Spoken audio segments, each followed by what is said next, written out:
ఛత్తీస్గఢ్ అడవుల్లో మరోసారి ఎన్కౌంటర్ జరిగింది. బస్తర్ ప్రాంతంలో భద్రతా సిబ్బంది మావోయిస్టుల మధ్య జరిగిన ఎదురు కాల్పుల్లో మహిళా మావోయిస్టు రేణుక మృతి చెందారు. రేణుకపై 25 లక్షల రివార్డు ఉంది.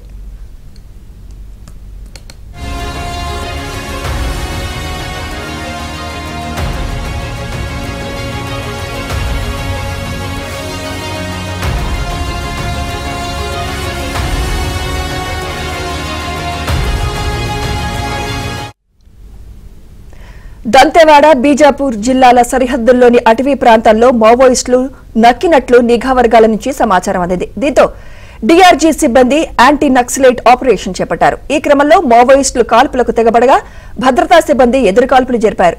ఎన్కౌంటర్ తర్వాత ఘటనా స్థలంలో మహిళా నక్సలైట్ మృతదేహాన్ని గుర్తించారు.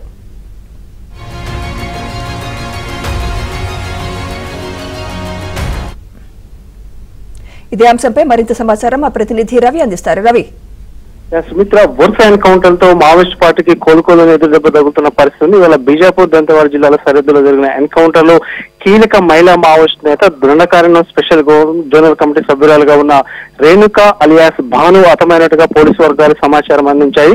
వరంగల్ జిల్లా కడవెండికి చెందిన రేణుకపై 25 లక్షల రివార్డు ఉంది. చాలా కీలక మావోయిస్ట్ నేతగా ఉన్నారు. ముఖ్యంగా చూస్తే నిన్న బీజాపూర్ జిల్లాలో 50 మంది మావోయిస్టులు లొంగిపోయారు. లొంగిపోయిన వారిలో కీలక సభ్యులు ఇచ్చిన సమాచారం మేరకు ఈ రోజు ఎన్కౌంటర్ జరిగినట్టుగా తెలుస్తుంది. సో ఎన్కౌంటర్ జరిగితే ఒకవేళ ఎదురు కాల్పులు హోరావరిగా జరిగాయని కూడా పోలీసు వర్గాలు ధృవీకరిస్తాయి. కానీ ఒక రేణుక హతమైనట్టుగా మాత్రమే సమాచారం అందుతుంది. కానీ ఇంకా 10ల సంఖ్యలో మావోయిస్టులు హతమైనట్టుగా కూడా ఒక సస్పెక్ట్ వాతావరణం నెలకొంది.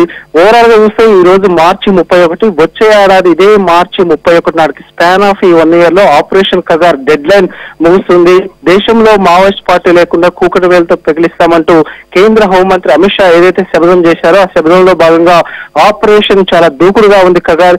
ఈ రోజు మార్చి 31, వచ్చే ఏడాది ఇదే మార్చి 31 నాటికి దేశంలో మావోయిస్ట్ పార్టీని పూర్తిగా నిర్మూలిస్తామంటూ ఏదైతే అమిత్ షా చెప్పారో దానిలో భాగంగా ఆపరేషన్ కగార్ చాలా దూకుడుగా కొనసాగుతుంది. వరుస ఎన్కౌంటర్ తో మావోయిస్టులకు కోలుకోలేని ఎదురుదెబ్బ తగులుతుంది. మొత్తం చూస్తే ఛత్తీస్గఢ్ దండకారణ్యమంతా ఒక వార్ జోన్ గా మారిన పరిస్థితుంది. ఈ ప్రాంతాలను కూడా తెలంగాణ సరిహద్దుగా ఉండడంతో తెలంగాణ ఛత్తీస్గఢ్ సరిహద్దు కూడా మొత్తం హై అలర్ట్ జోన్ గా ఉంది.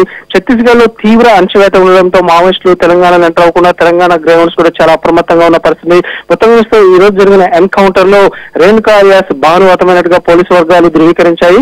ఆమె డెడ్ బాడీని తీసుకొచ్చిన జవాన్లకు డిఐజీ సిఆర్పిఎఫ్ వెల్కమ్ చెబుతూ కూడా ఇది ఒక పెద్ద బిగ్ ఆపరేషన్ అని కూడా అతను స్వాగతం చెప్పిన పరిస్థితి. ఓవరాల్ గా చూస్తే మావోయిస్టులకు కోలుకోలేని ఎదురుదెబ్బ తగులుతున్న పరిస్థితి ఉంది. Sumitra, thank you Ravi.